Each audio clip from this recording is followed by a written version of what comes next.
into, which you can probably guess from this first question, our show, I want to ask y'all, and I will put it as a highlighted question, comment in the feed. Do you own a lot of tech stock? I'm going to say I do not. I'm going to go on the record and say I do not. Maybe there's some in my 401k, but I do not. The table of contents that we're going to be talking about today is how retail is getting rid of shopping perks in light of what's going on with our economy, mainly with tariffs. Second thing we're going to be talking about is artificial intelligence stock bubble, possibly.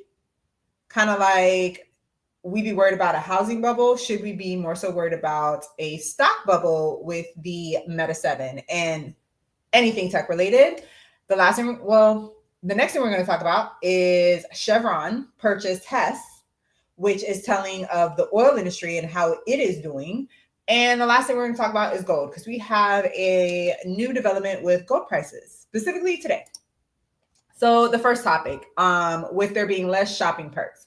So tariffs have officially started affecting our shopping now, and not mainly with how tariffs are increasing prices of imports coming in and the retailers putting that in the price. What we are seeing officially, there's data on it now, is that the perks that we took for granted are on their way out. This is happening with a couple retailers, but the first one that even sparked me deciding I wanted to put in tonight's show is Target. So Target has officially changed its price matching policy that it started in 2013. So the policy was the same for 12 years, but it is changing from now.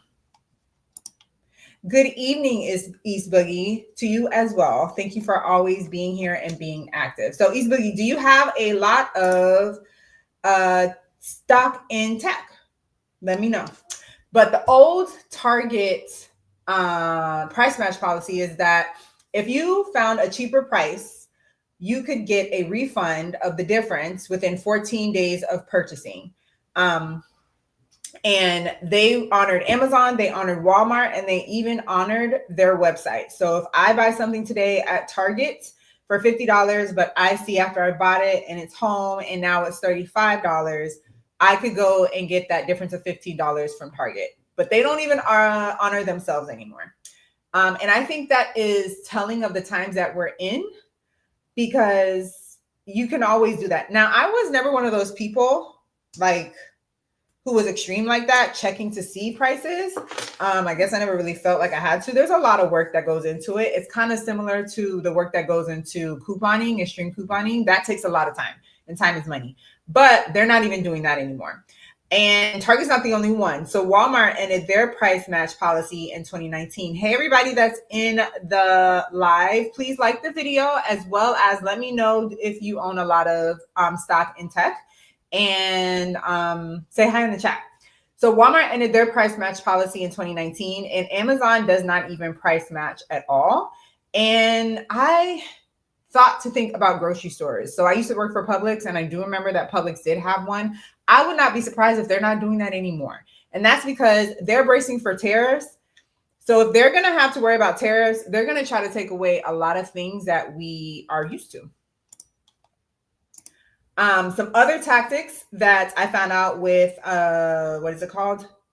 Yahoo Finance, who was my source for this, is that they're doing things like changing the return window. So normally I've seen return windows be 30 days, but now you need to double check on your receipt, because you could easily think you have 30 days to return something and find out that it was only 14 days. They're getting rid of free shipping more often than not. And sneakflation is now a thing. And sneakflation is things like the package is smaller, but you're still paying the same price, as well as the quality of the material has decreased. I saw this one thing on social media where this lady was talking about how she normally orders toilet paper from Amazon and she doesn't think about it because it's like a subscription thing she gets every month. But she noticed in her last delivery, the toilet paper rolls were noticeably thinner, because you know American toilet paper is plush and plump. But I guess gone are those days. And she was like, if you're not an aware consumer, you're still paying the same price, but you're getting less. And also, I do know that during 2020, Amazon had increased their returns to 90 days. They have since stopped that. And for most things, you can still return it at Amazon, but it's only 30 days. What did East Boogie said? He says, yes, I do have some tech in the portfolio. One of the funds I'm in is heavily involved in tech. Okay, awesome. I am not. I think there is an index fund called QQQ. Let me Google that. I think QQQ is a big one that's like heavily stock. But QQQ is also expensive. QQQ is $561 according to my phone. And yes, it's heavily invested. And it's the world's leading technology stocks.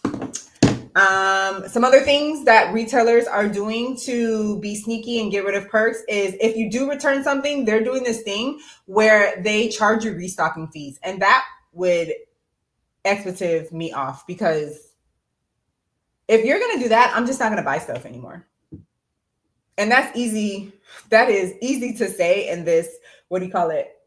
Economy. I only need the necessities. And if I see someone charging me to restock it, you don't have to worry about me. And there's also subscription fees that I heard about. I haven't seen that in my real life, but I can imagine that's insane. So I come with a solution, because if they're going to get rid of these fees, you can fight back. The one thing that you can do is do a low spend or no spend. That is a popular thing going on right now in America and Canada. You can delay your sales until holidays. So the next one that's coming up is Labor Day, but Labor Day is a big one. Black Friday is a big one. Boxing Day is another one. Memorial Day, Mother's Day, Father's Day. Those things, like, don't buy things. Don't press, put it in your cart and pay until those days. Because if anything, they'll probably keep some benefits, but even if they don't, you're postponing your shopping. That means you're spending less because you're being more strategic. And the last thing we can do is shop around for better prices. But I say that with caution, because you can get carried away for that and you end up wasting your time. I did see some YouTube videos where, especially when they're grocery shopping, like people will go between two or three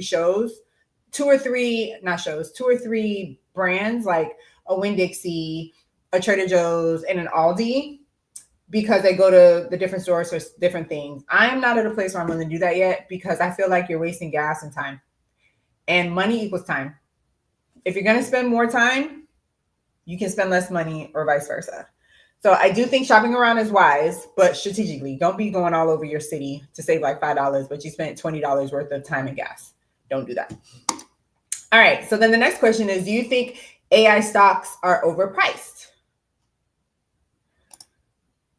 What do y'all think? And I know East Boogie's not the only one in the chat, guys. So sharing is caring. I put yes, I do. And I'm going to show y'all like some actual data about it. But I asked y'all that because according to Yahoo Finance, there is concern that there is an artificial intelligence stock bubble. And that's because AI stocks are valued at an all-time high. So what is artificial intelligence?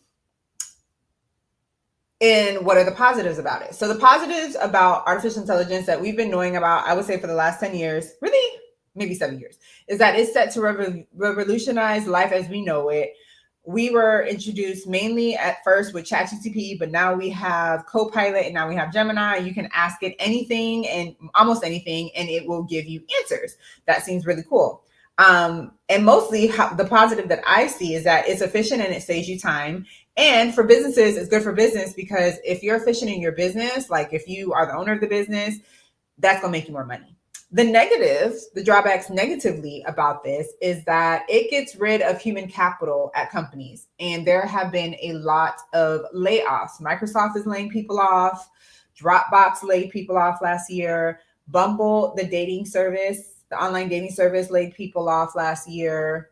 There is a language company. I think it was Babbel. If it's not Babbel, it's Babbel's competitor. They're laying off a lot of people. So it's like you're getting rid of human capital. When you do that, you become a jobless economy. And so your economy is either going to shrink, and worst case scenario, it's going to collapse. And then another negative about it that I see in young people is that it destroys personal learning and critical thinking skills, because I am getting my degree in history, and every preface is like, from the professors, do not use ChatGPT. And if the youth are focusing on that, they're going to have a hard time finding a job because they don't have the skills, critical thinking skills. And even if they get the job, they're not going to stay there because their bosses are going to be frustrated with them. Because it's like, why don't you know how to do basic things that the public education system is supposed to guarantee you to at least do, especially if you went to college? So those are the pluses and the negatives. Now we're going to get into the numbers. Oh, I guess, but first we're going to have another question. Do you think the AI stock bubble is going to pop soon? And I said, no, I don't think it's going to pop soon. I know there's a concern, but I think it's going to be probably 5 years before we know how it's really going to affect us. It's too early. So I think these prices may go up even more, which means it's going to create a bigger bubble, but I don't think it's going to be like at all in 2025, maybe in 2026. Shedner says no. So Shedner does not think the AI stock bubble is going to pop soon. I agree with you. I don't think so either. It's going to take some time. So the Magnificent Seven, which is Meta, Apple, Tesla, Microsoft, Google, NVIDIA, and Amazon. These are their prices, and this is where they're at year to date.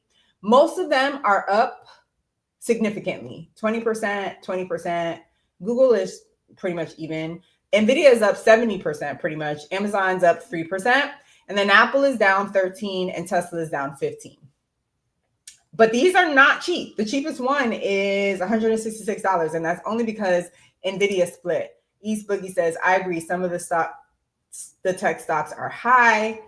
Meta is the highest at $704. Who is paying $704 for Meta? That's crazy. Now that's one company I do not see doing well. Because whatever happened to Metaverse? That was a big flop. Anyway, so should we be paying those prices if we think they're going to pop? And when I answer the question, I think no. So I think these prices are going to go up, more up. Tesla's having a rough year for reasons I don't even have to explain, but it's at 331, and 331 means that they're down. So they were probably at like almost 500 at the beginning of the year. Microsoft's 500. They just laid off like a few thousand of their people. So these are expensive. I will say, because I was doing my research on this, a good idea is to look at something called the price earnings ratio. What is the price earning ratio? I'm here to tell you. So the price earning ratio is that company's yearly earnings over their stock price. And I can admit that when I'm looking to buy things as far as like funds, because I mainly only buy funds, this is the stuff that I'm looking into. Because the price ratio actually measures how much one person is willing to pay for one stock. And different industries generally have different price earnings ratios. And I'm going to show you guys in the next slide. But let's say a random company has a price ratio of 50. That means I at least am willing to pay $50 for this company. I believe in this country enough to pay $50. Like Tesla, I'm going to tell you, their price ratio is 180. So someone's willing to say that I believe in this country, in this company so much Tesla that I'm willing to pay $180 for their one share.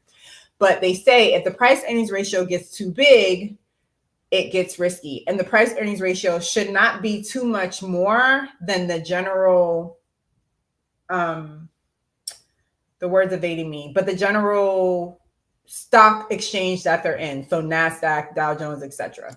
What are they saying? Shedner saying they really did just sweep Metaverse under the rug after. Yeah. Metaverse was the biggest flop I have seen. Like we were hyping up for it. What was it? Virtual, I don't know. You put the thing over your head and nothing came of it. So I'm like, I don't know why anybody would pay anything for Meta. But anyway, so here we go. Price ratio. I put the definition of it here again.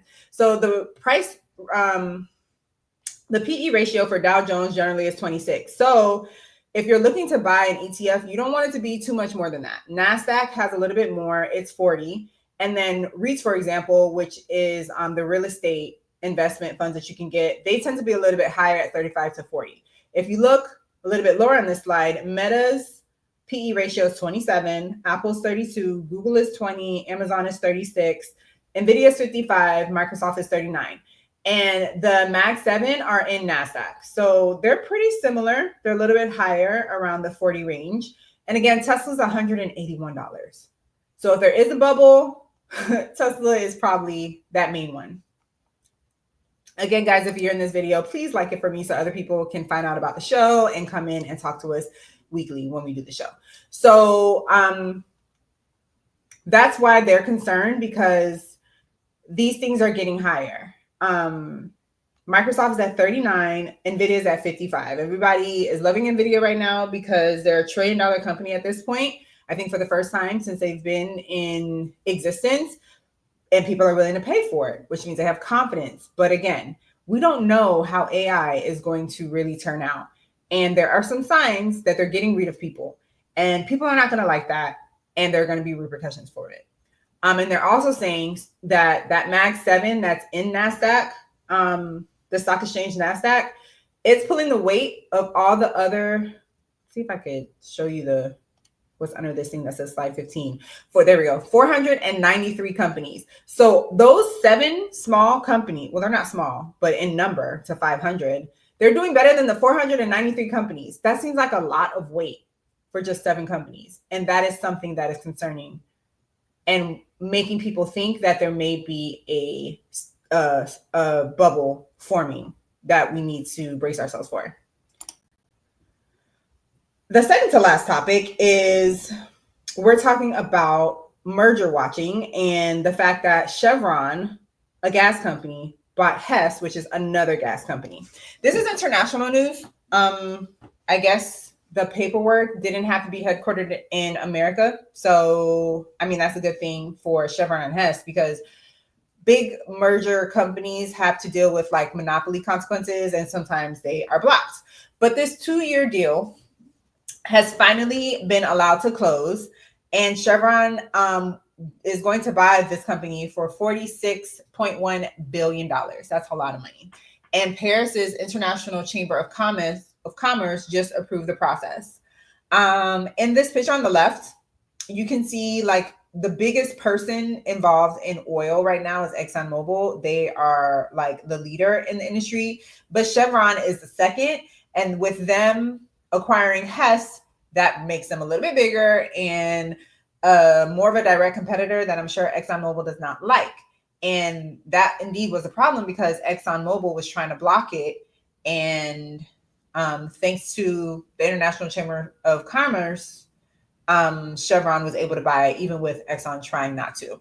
The reason why Hess is considered valuable is because they have 11 billion barrels of oil off the coast of Guyana, which is in South America. And I wasn't really sure where it was, but Guyana is next to Venezuela. When I think about Venezuela, I think about oil. So it makes sense that Guyana might have some oil wells as well. That's a lot of money. And it just makes me realize that oil is not necessarily in the past as we have thought. I think what's going to have to happen is new energy is going to have to share it with old energy. And in this picture here on the left, we have different energy companies that I wasn't sure were companies until I saw them like displayed in this picture. So Southern Company is an oil company, or is an energy company that I'm familiar with because it's a gas company. And in Florida, even though we have FP&L, I know we use Southern Company for houses or companies that use gas in their homes. And also Duke Energy is a prominent energy company, I believe, in the Carolinas. So it's just interesting to see like all the different ones. I don't see BP here. I wonder why BP's not here. That's interesting.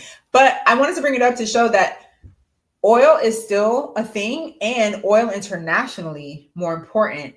I think the point is that internationally, it may behoove, if you're interested in diversifying your, what do you call it? Your portfolio. I think it would probably behoove us to look into international things and international oil things. And I'm going to probably make something up, and not make something up, but put all the information together and share it with you guys, because I would be interested in getting more stock in oil because I know it's going to make money. And I don't think it's going anywhere. We're not going to be as dependent on it, but it's not going anywhere. And then the last thing that I think is important to share with everybody is that gold is up. So there are different commodities that we can diversify into, especially if we think things are in the bubble, like tech. Tech is not the only thing that's going to make us money. Things like oil is going to make us money, and things like gold. Y'all know I've been tracking gold from January 1st. And today, specifically on this, I meant to put July 22nd because I looked this up today. July 22nd, the price is $3,444 per ounce. That's the highest it's been year to date. On May 6th, it was $11 cheaper. And then from then it went down, but now we're at a peak. So if you're interested in gold, yes, it's expensive, but today is the cheapest it's going to be because very well in 6 months, that $3,444 in July, in January, it could be $4,000. So yeah, it's expensive today, but if you got the money, $3,400 is cheaper than $4,000, which I could easily see it getting to $4,000 January of 2026. And I think that's it for this week's show. To wrap up, we are not going to let shopping retailers steal from us. They are getting rid of perks and adding things like restocking fees and cutting down return days. So just be mindful and be selective with your shopping so you can keep your dollars in your pocket.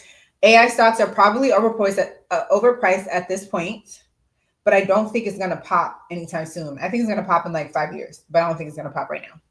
And the oil industry is still looking to be doing well. So I don't think it's obsolete. And clean energy, I do think is important, but I don't think clean energy is going to get rid of oil. And if you're interested, gold is still going strong, and it is the highest it's ever been so far in 2025. And I think it is way well on to being $4,000 per ounce. That's all I have for this week, guys. Please remember before you leave to like this video, and thank you all for commenting in the comment feed and showing up every week. What is it? Episode 20 is technically in the books, and I will see you guys next week. Talk to you later. Bye.